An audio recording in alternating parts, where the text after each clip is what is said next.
Quel plaisir de se balader avec ma voiture toute pourrie par une si belle journée ensoleillée. N'est-ce pas Pina que j'adore?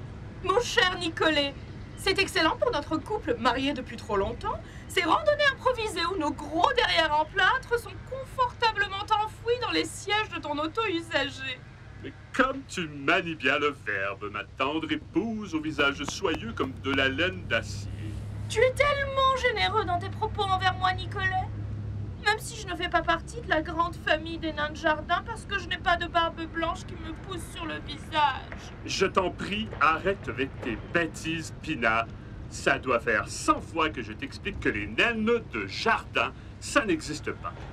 Et tu t'imagines si ça existait, une femme qui porte une barbe blanche? Ce serait là en tabernacle.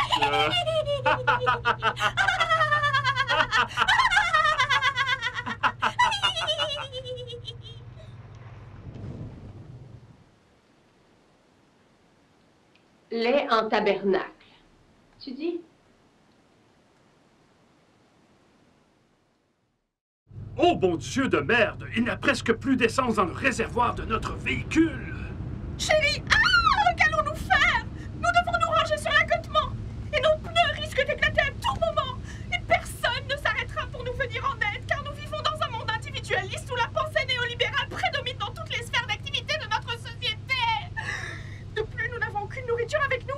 Combien de temps pourrons-nous survivre ainsi avant de crever totalement de faim? Mais ferme-la, chérie! Regarde, il y a une station-service à quelques minutes d'ici.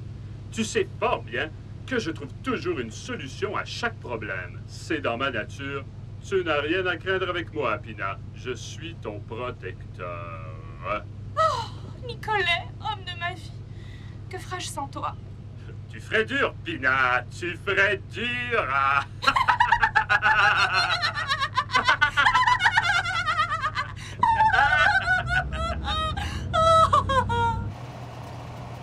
Comme il fait bon d'engouffrer de l'essence à 1,50$ le litre et dépenser une petite fortune à rouler sans destination fixe pour le plus grand plaisir des manias de l'industrie pétrolière. Nous pouvons à nouveau rouler sans souci, ma tendre moitié, car j'ai fait le plein.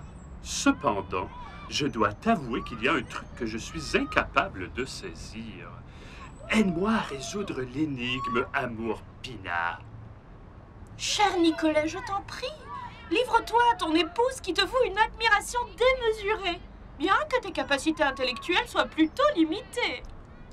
Eh bien voilà, j'ai fait le plein d'essence précisément hier matin.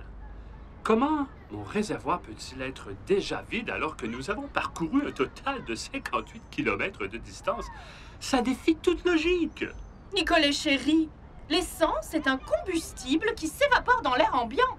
Il est fort probable qu'une partie de la gasoline s'est échappée de ton réservoir pour prendre un peu d'air, ce qui est tout à fait normal lorsqu'il fait très chaud en période estivale. C'est pourtant simple à comprendre. Oh, mais voilà un argumentaire tout à fait logique.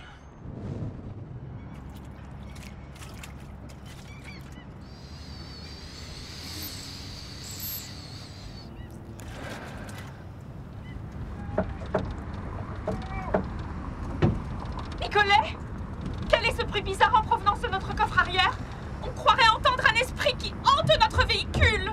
Ma pauvre Pina, c'est encore tes nombreuses voix intérieures qui viennent brouiller ton esprit malade. Il est vraiment temps que tu fasses augmenter la dose de ta médication. Il en va de ton fragile équilibre mental. Ne sois pas déplaisant, mon époux méprisant. Je t'assure qu'il y a des bruits inopportuns qui proviennent de notre coffre de voiture. Ouvre tes grandes oreilles pleines de cérumen, bordel de merde, et sois attentif, je t'en prie. My lord, pour une fois, tu as totalement raison. Une masse corporelle non identifiée s'agite dans notre coffre arrière. Nicolas, fais quelque chose, je t'en supplie.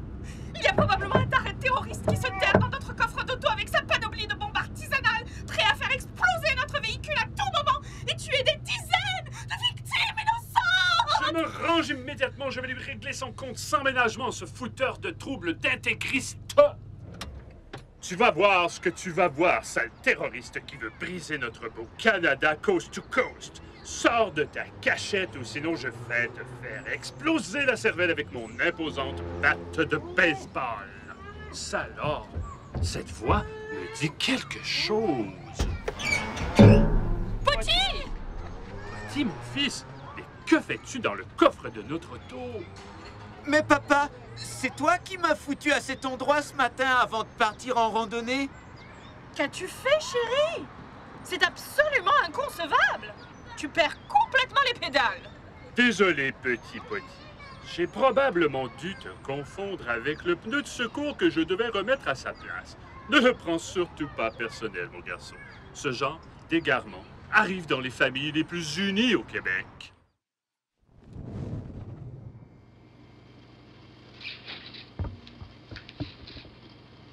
Samuel, reviens ici.